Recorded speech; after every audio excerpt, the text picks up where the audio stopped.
I don't understand. Where's my money? I asked, staring at the nearly empty balance on the banking app.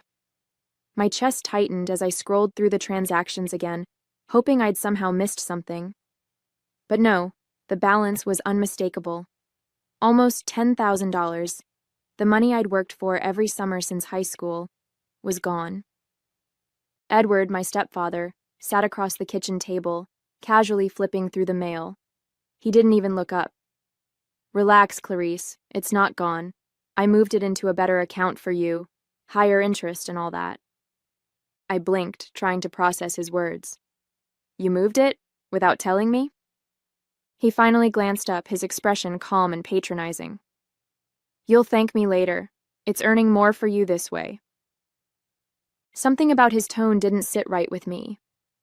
What account? I asked, my voice sharper now. Show me. Oh, it's tied up in some obligations right now, he said, waving his hand dismissively. But don't worry, it's being put to good use. My name is Clarice, and I've been saving for my future since I was 16. I worked every summer, sometimes 2 jobs, juggling shifts at the coffee shop in the mornings and the ice cream stand in the evenings. I'd skipped vacations with friends, passed on new clothes, and ate more ramen than I'd like to admit, all to build my savings. That money was supposed to be my ticket to independence. I didn't know yet if I'd use it for tuition, a down payment on a place of my own, or maybe even a trip to Europe one day. All I knew was that it was mine, and I'd earned every cent of it. Edward and my mom, Margaret, had always been dismissive of my efforts, brushing off my plans with comments like, "You're young, you have time to figure it out." But I'd never thought they'd outright take from me, until now. The full truth came out later that evening. After hours of pestering Edward, I finally cornered Margaret in the living room. "Where's my money, Mom?" I demanded, my voice trembling with frustration. "Edward said he moved it into some account, but he won't tell me where." She hesitated, glancing toward the kitchen where Edward was fixing himself a drink. "Look, Clarice," she began, her voice soft but firm. "It's not as bad as you think." "That's not an answer," I snapped. "What did you do with it?" Her face tightened, and I knew immediately that whatever she was about to say would make my blood boil. "We used it to pay for Emily's tuition," she admitted. "Emily?" I repeated, stunned. "Your stepdaughter? You used my money to pay for her college?" "She needed it, Clarice," Margaret said defensively. "Her financial aid didn't come through, and she was at risk of losing her spot. What were we supposed to do, let her drop out?" "Yes!" I yelled, unable to hold back. "She's not my responsibility. That money was for me. How could you think this was okay?" Edward appeared in the doorway, holding his drink like it was a prop in some smug performance. "You're young," he said, echoing Margaret's favorite excuse. "You can always earn it back. Emily didn't have that kind of time." The room spun as their words sank in. Every sleepless night, every blistered hand from double shifts, every penny I'd pinched, it had all been for nothing.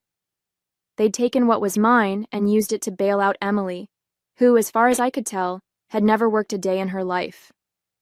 "I want it back," I said, my voice cold and steady. "Every cent." Edward snorted, taking a sip of his drink. "You're being dramatic, Clarice. It's already spent. What do you expect us to do, pull it out of thin air?" "I don't care how you do it," I shot back. "Figure it out."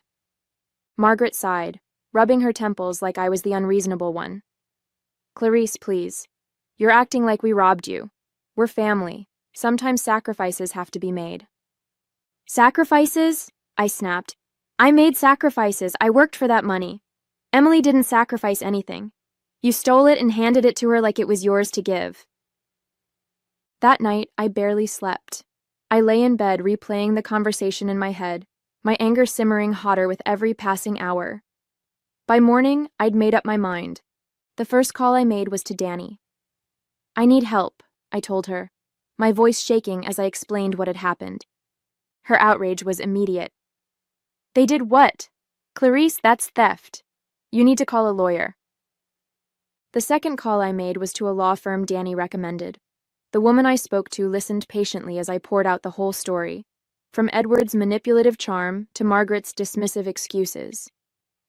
"This is a clear case of unauthorized use of funds," the lawyer said after a long pause. "We can definitely pursue legal action, but it'll require some documentation on your part. Do you have access to the account statements?" "Yes," I said, my determination hardening. "I'll send you everything." As I hung up, a strange calm settled over me. I wasn't sure what would come next, but one thing was clear. I wasn't letting them get away with this. Edward and Margaret thought they could take advantage of me because I was young, because I was family, because they assumed I wouldn't fight back. They were about to learn how wrong they were. The next few days were a whirlwind of phone calls, emails, and an overwhelming mix of emotions. Danny sat with me one evening, helping me sort through old bank statements to gather evidence for the lawyer. "I still can't believe they had the audacity to take it," she said, shaking her head as she highlighted the suspicious transfer. "Like, who does that? And for Emily of all people. Doesn't she already get everything handed to her?" I nodded, biting the inside of my cheek to keep from snapping the pen I was holding. "She's never had to work for anything in her life, and now they're acting like I'm the selfish one for wanting my money back." "Well, you're doing the right thing," Danny said firmly. "They're counting on you feeling guilty, but you don't owe them anything. This was theft, plain and simple." The lawyer, Rebecca, agreed. During our first formal meeting, she reviewed the documents I'd brought and nodded approvingly. "This is more than enough to support your case," she said. "Since Edward transferred the money from your account without explicit permission, it qualifies as unauthorized use of funds. We'll start by sending a demand letter." I leaned forward in my chair. "And if they ignore it?" "Then we escalate," she said simply. "But trust me, most people respond when the legal system gets involved. They're likely panicking already." The thought of Edward and Margaret scrambling to cover their tracks gave me a grim sense of satisfaction. For years, they'd treated me like an afterthought, prioritizing Emily at every turn. Now, they'd finally have to face the consequences. The demand letter arrived at their house 3 days later. I imagined the scene. Edward opening the envelope, his smug smile fading as he read the contents. Margaret pacing the kitchen, wringing her hands and muttering about ungrateful children. Emily, oblivious as always, lounging in her dorm room with no idea what was happening. It didn't take long for the fallout to reach me. My phone buzzed late that evening, Edward's name flashing on the screen. I debated ignoring it, but decided to pick up, my curiosity winning out. "What the hell is this, Clarice?" he barked the moment I answered. "You sent a lawyer after us?" I took a deep breath, keeping my voice steady. "I did. You stole my money, Edward. This is me holding you accountable." "Stole?" he repeated, his tone dripping with incredulity. "We're family. It was a loan." "No, it wasn't," I said sharply. "You didn't ask me. You didn't even tell me. You just took it." Margaret's voice cut in from the background. "Clarice, you're being ridiculous. We did this for Emily. She needed help." "And I didn't?" I shot back. "Do you have any idea how hard I worked for that money? How much I gave up to save it? You had no right." Edward scoffed. "You're young. You can earn it back. This is a waste of everyone's time." "I guess we'll let the courts decide that," I said before hanging up. Their defiance only fueled my resolve. Rebecca filed the formal complaint the next day, citing unauthorized use of funds and breach of trust. "This should get their attention," she said as she emailed me the court documents. "If they refuse to repay the full amount, we'll move forward with legal proceedings." As word of the situation spread, I started hearing from extended family. Margaret had apparently told them I was being unreasonable, framing herself and Edward as selfless parents who'd made a tough decision for the good of the family. But I wasn't about to let their narrative go unchecked. During one particularly heated phone call, my aunt tried to intervene. "Clarice, you have to see it from their perspective," she said. "They were just trying to help Emily. Isn't that what family does?" "Family doesn't steal from each other," I replied coldly. "They could have asked me. They didn't. They just took what they wanted and assumed I wouldn't fight back. There was a long pause before she muttered, "Well, I suppose you have a point." Meanwhile, Danny became my lifeline. She stayed up late with me, going over Rebecca's updates and helping me stay focused. "I know it's exhausting," she said one night, as we sat in my living room, surrounded by paperwork. "But you're almost there. They're already cracking under the pressure." She wasn't wrong. Margaret had started sending me long, rambling texts, alternating between guilt-tripping and pleading for forgiveness. "We didn't mean to hurt you. Can't we just move on from this?" One message read. Another said, "Why are you dragging us through this? Emily's education is important. Don't you want her to succeed?" Edward, on the other hand, doubled down on his arrogance. When Rebecca contacted him for a statement, he refused to cooperate, insisting the money was family property and that I had no claim to it. "Let him dig his own grave," Rebecca said when I told her.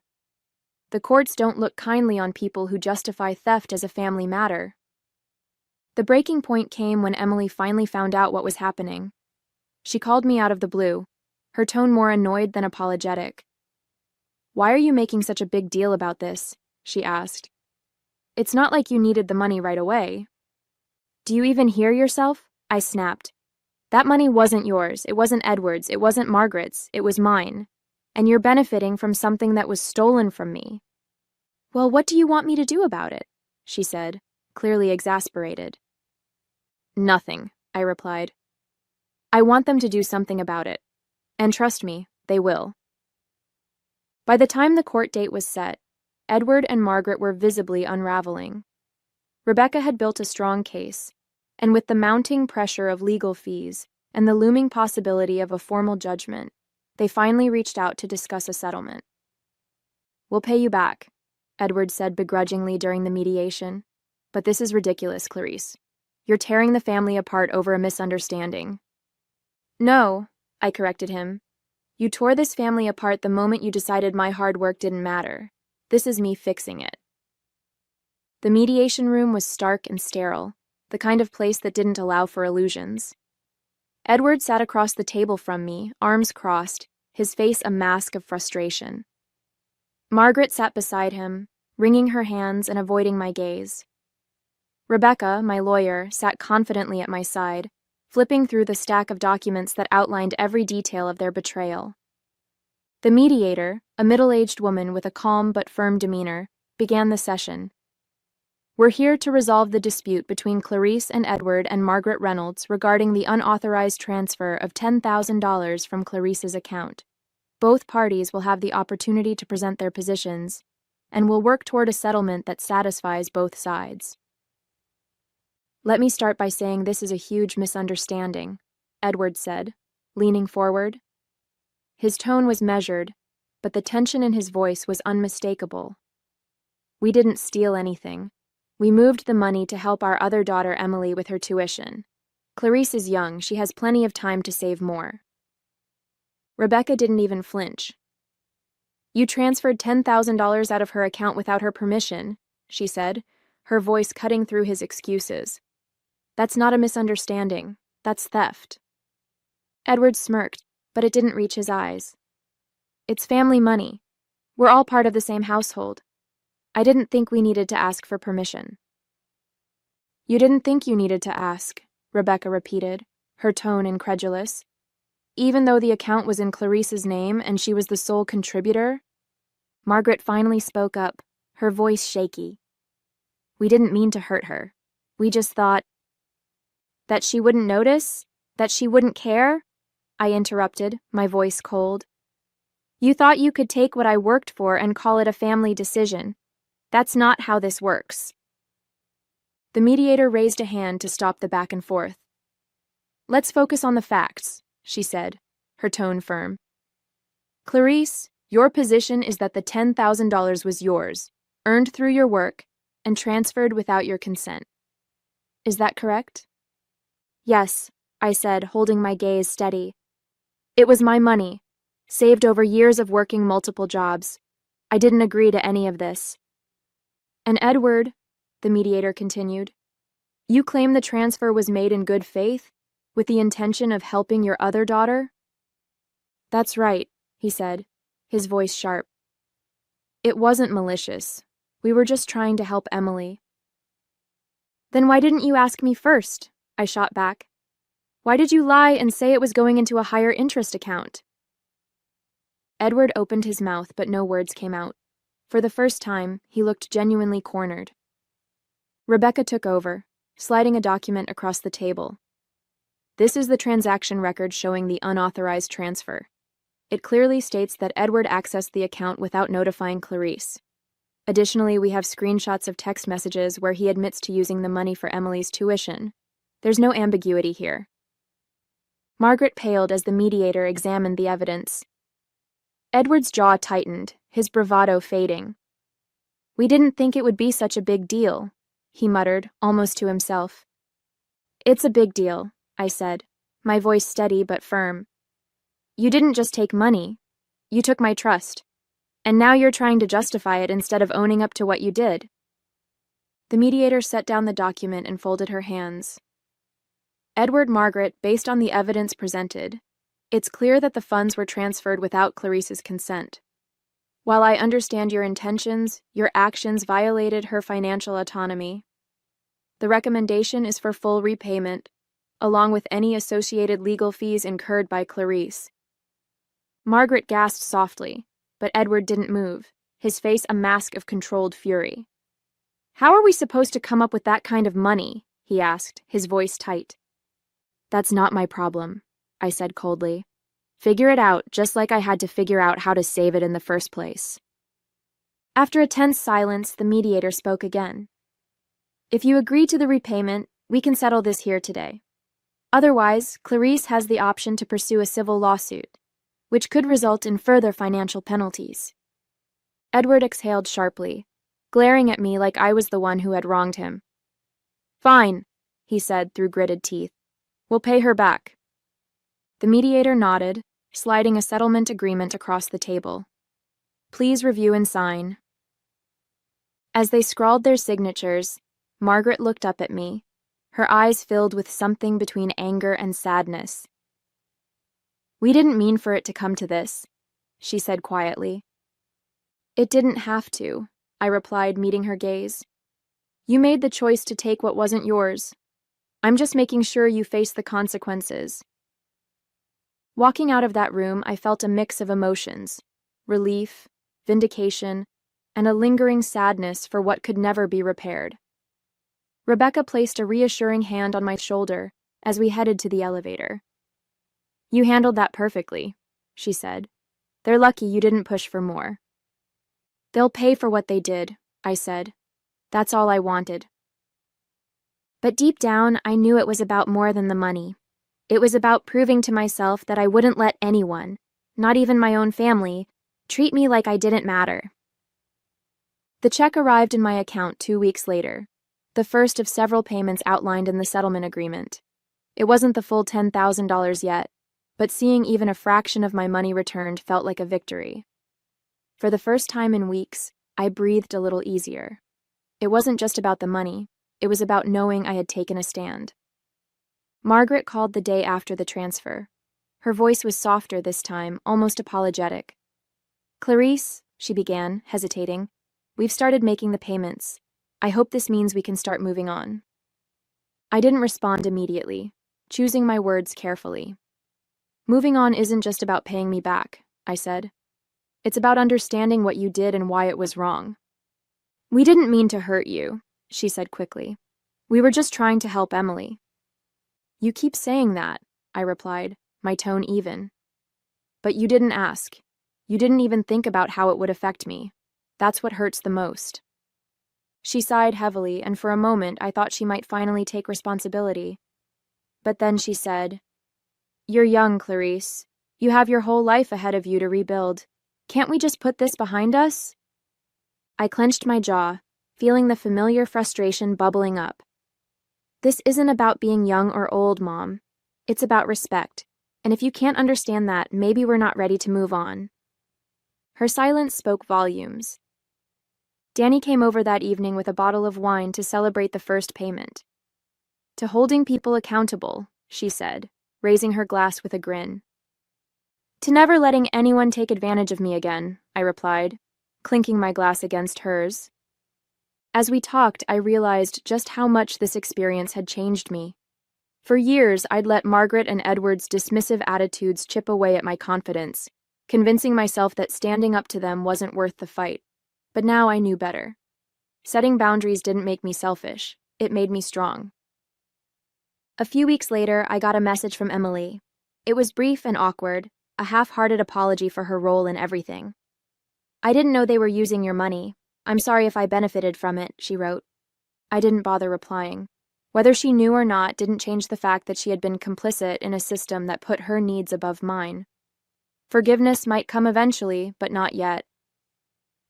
Edward predictably stayed silent. He made the payments on time but didn't reach out, his pride likely keeping him from acknowledging the situation any further. That was fine by me. I wasn't interested in mending fences with someone who saw me as little more than a resource to exploit.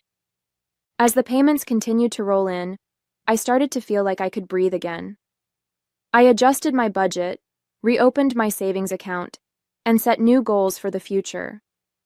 The betrayal still stung, but it no longer consumed me. Instead, it fueled me, reminding me of my own resilience and the importance of protecting what I'd worked so hard to build. The money would eventually add up, but the sense of empowerment I'd gained from standing up for myself was priceless. Months later, as the final payment hit my account, I stared at the total balance with a mixture of pride and relief.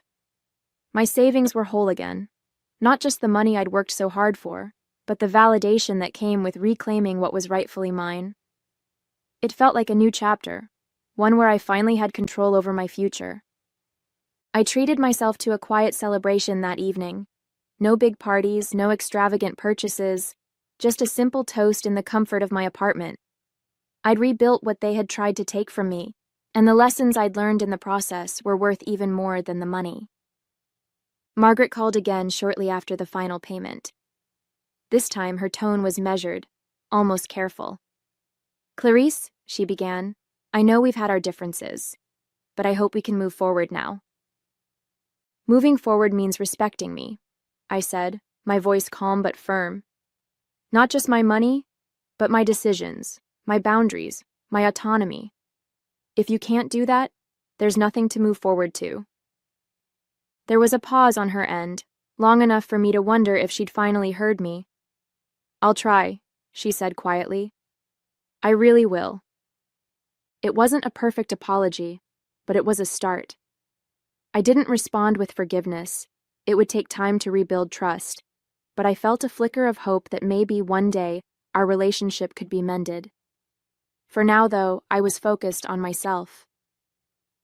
Danny and I sat on the balcony of my apartment a few weeks later, sipping wine as the sun set. She raised her glass and said, "So what's next for the amazing Clarice? Big plans?" I smiled, feeling lighter than I had in months. "I'm not sure yet," I admitted. "Maybe it's time to finally go back to school. Or maybe I'll invest in something I've always wanted. All I know is that whatever I do next, it'll be on my terms."